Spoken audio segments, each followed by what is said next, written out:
Hi, I'm Brad Brown, Health and Safety Consultant with the IHSA. Today we're going to do a discussion about inspecting your harness. Right? There's a variety of different harnesses on the market.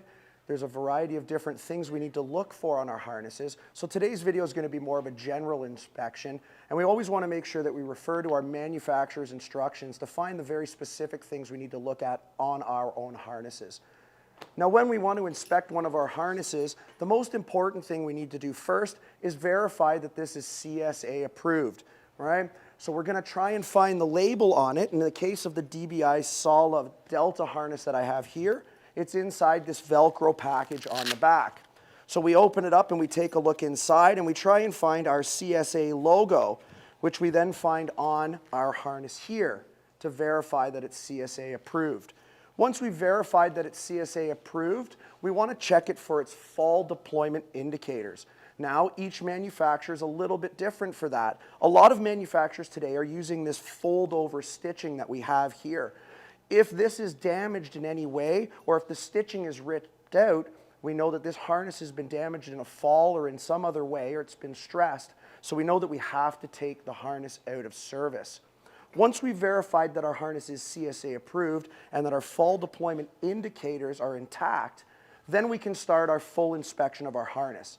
For me, I like to start my inspection right up at the top. It allows the harness to hang nicely and ensure that it's not twisted in any way. So one thing I want to note about this harness inspection is you can see here that we've actually written on our harness with marker to indicate that this is for training purposes only. What you don't want to do is use any marker to write on your harness in the field.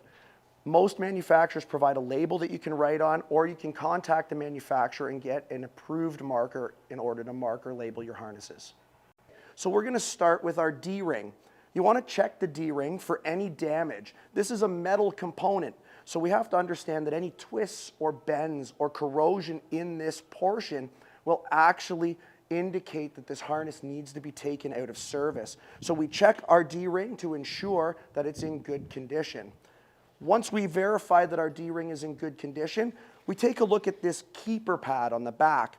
Now, most of our harnesses on the market today, this keeper pad made of plastic is made of dark blue or black plastic for very good reason, because we all know what happens if we bend or stretch dark blue or black plastic. We get white striation lines in it. We can notice the damage. So we want to verify that there's no damage to the plastic component back here that could indicate it's been stressed in some way.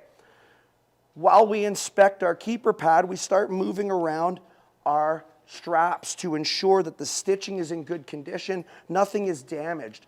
Now, one of the really key things here is I notice a lot of newer employees and new workers especially are always very, very cautious about moving anything out of the way.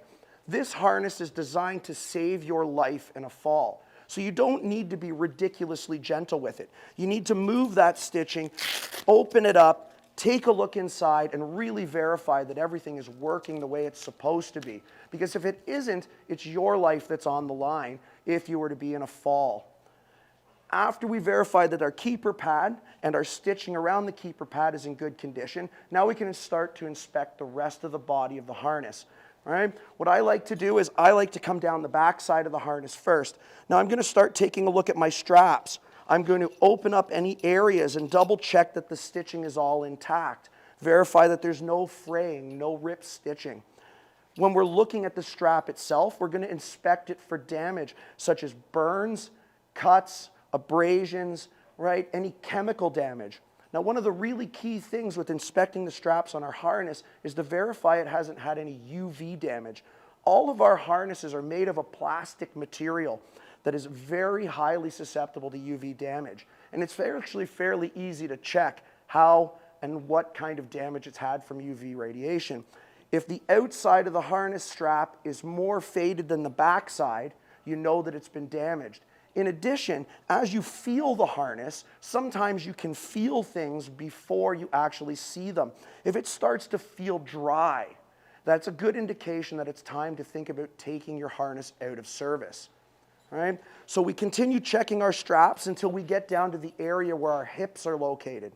Now, there's multiple different styles of harness at the hip area. The one that I have in my hand right now is a tongue and buckle or grommeted harness. What we want to make sure here is that the tongue and buckle sit together just like your belt buckle will.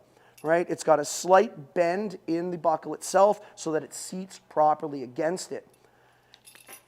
On our grommeted harnesses, as we come down our legs, we want to verify that all of the grommets are really in their proper position, no rip stitching, they're not misshapen in any way. Grommets on harnesses are actually surprisingly strong, so they won't show a lot of damage. So even the slightest bend in the grommet is enough to take that harness out of service. Now, other types of harnesses that we have will have mating buckles at the hips instead. We need to make sure that these mating buckles are flat and flush so that they seat together at all times. It's very important to ensure that there's no bending in this metal because it's indication of a fall or that the harness has been stressed in some way. Now, once we've inspected down our leg portion of our harness, we come back up to our D-ring, and I like to work down the front. Right? Again, I'm going to check my straps for damage, looking for those burns, that UV damage, any cuts or any rip stitching. When I get to the chest area, I'm going to check our mating buckles to ensure that they are flat and not damaged in any way. They need to be able to seat together.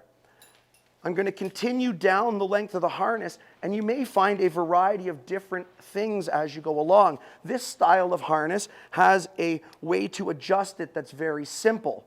There's multiple different things you will find along the way on different styles of harnesses, and we need to ensure that we look back to our manufacturer's instructions for that. Now, once we get all the way back down to where our hips are, we've completed our harness inspection. Now you're good to begin donning your harness and get ready to get out there and do your day's work. Thank you very much for listening to this talk on harness inspections. I'm Brad Brown, Health and Safety Consultant with the IHSA. Please visit our website at www.IHSA.ca and subscribe to our YouTube channel for more safety talks. Thank you.